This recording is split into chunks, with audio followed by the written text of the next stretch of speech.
It happened again this weekend. I was sitting in the kitchen.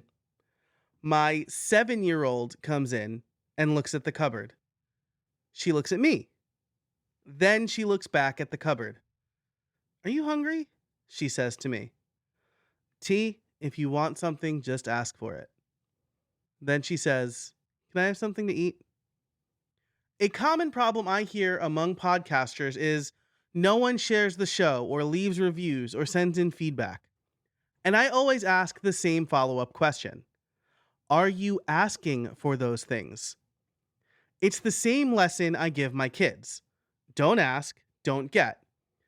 And with Spotify recently announcing that they are going to bring comments to the Spotify app, I figured now was a great time to talk about how you can get good feedback for your podcast.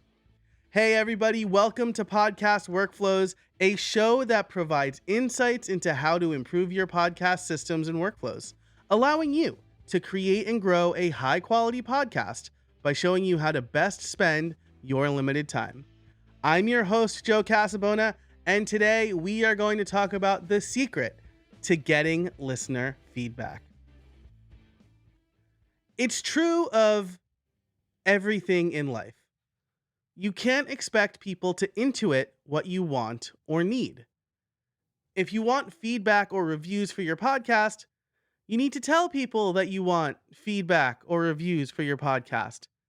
And you need to make it easy for people to give you feedback or reviews. So when it comes to your podcast and getting listener feedback specifically, what can you do? Well, let's look at a few things. The first is ask early. And I mean this in two ways. Ask early in the episode, like after you deliver the first piece of valuable content, and ask way before you will want or need that feedback. By asking early in the episode, you're ensuring that you're reaching the maximum amount of listeners, since episodes generally see a significant drop off later, especially after the sign off, or as you're wrapping up. Most people don't stick around for that.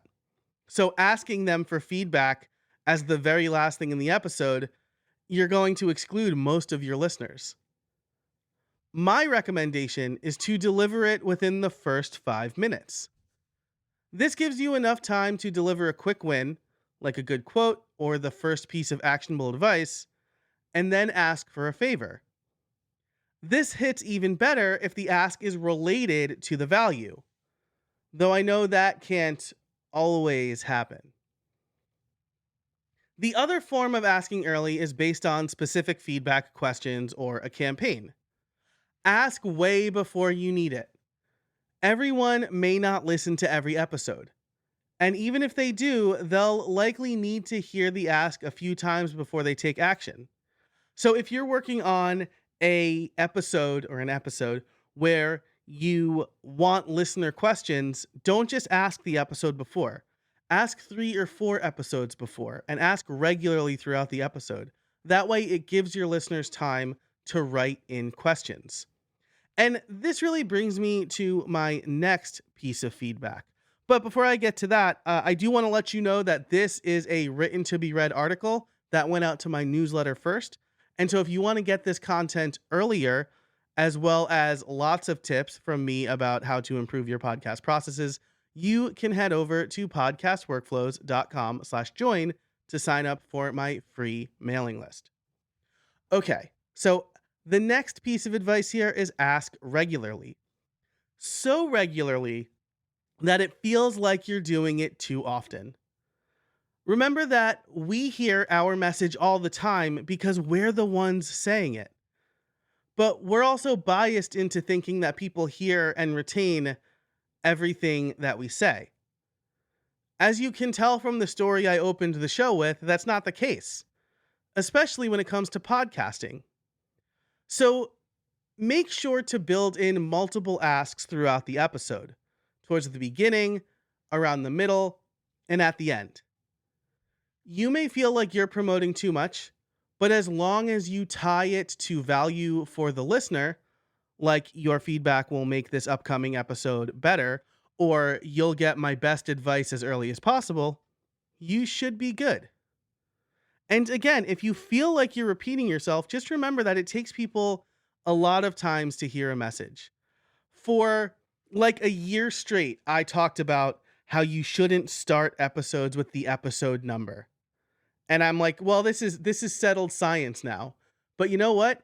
Honestly, a week ago, as I record this, people were asking me that question. So just because you feel you've heard your message too much doesn't mean everybody has heard your message too much, or even that they feel that they've heard your message too much. The people who hear it the most are your biggest fans anyway.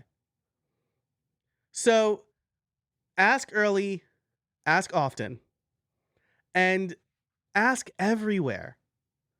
For a recent episode of my other show, The Streamlined Solopreneur, I put a call out for questions.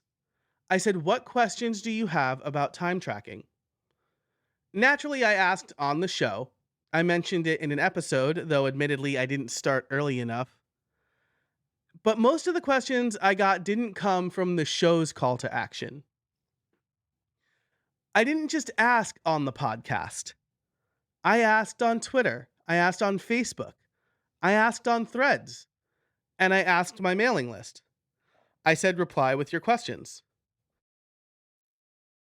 Most, if not all, of the feedback came from those places.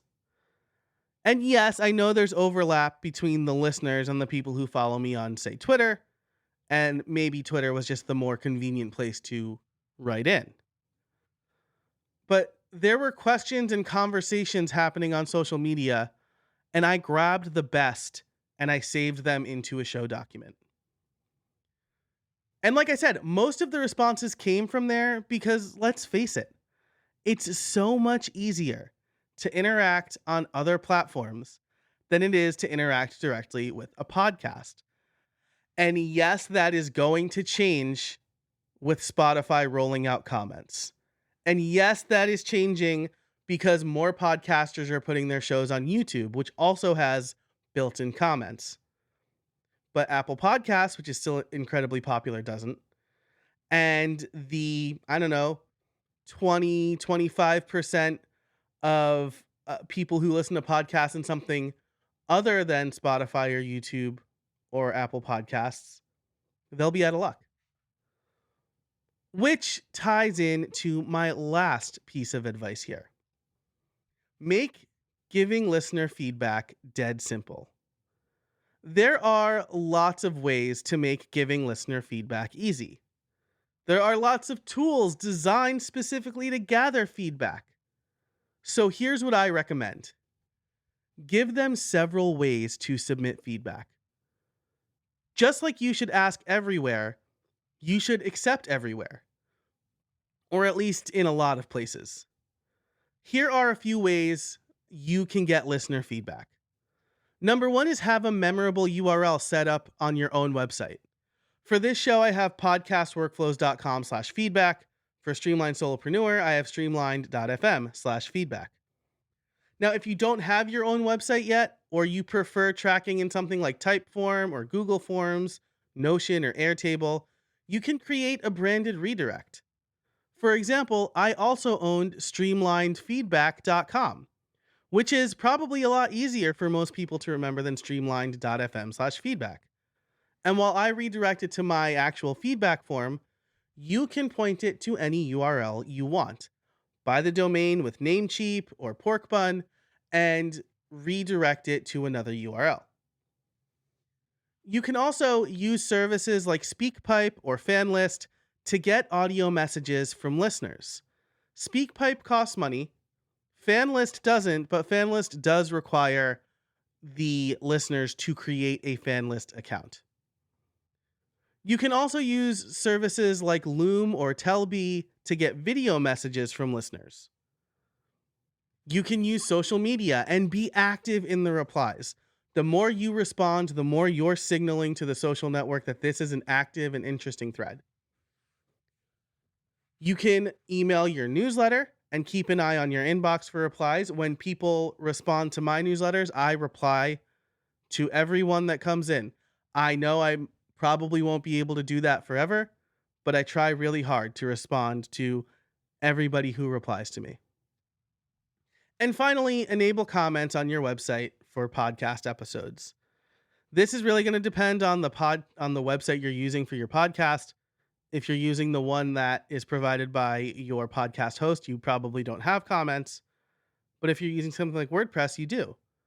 And now, if you're using Spotify, you can encourage people to respond on Spotify, especially if you look at your stats and you see that most of your listeners use Spotify anyway. I made it as easy as possible for people, not just listeners, to submit questions. And I got some great ones. I'm not convinced I would have if I had just asked on the podcast. And that's not a knock on my listeners, but interacting with a podcaster is really hard because unless you use the right app or you're in the right place, it's going to have a higher level of effort. So ask early, ask often, ask everywhere, and make it easy. That's how you get feedback for your podcast. So my question to you is, what are you going to ask your listeners for? You can respond to me by going to podcastworkflows.com/feedback, or I'm on every social network as Jay Casabona. And of course, if you want to join my mailing list, you'll get content like this earlier and more often, and you'll have the opportunity to interact with me there. You can sign up at podcastworkflows.com/join. There will be links to everything I just mentioned in the description for this episode. Thanks so much for listening to Podcast Workflows. And until next time, I can't wait to see what you make.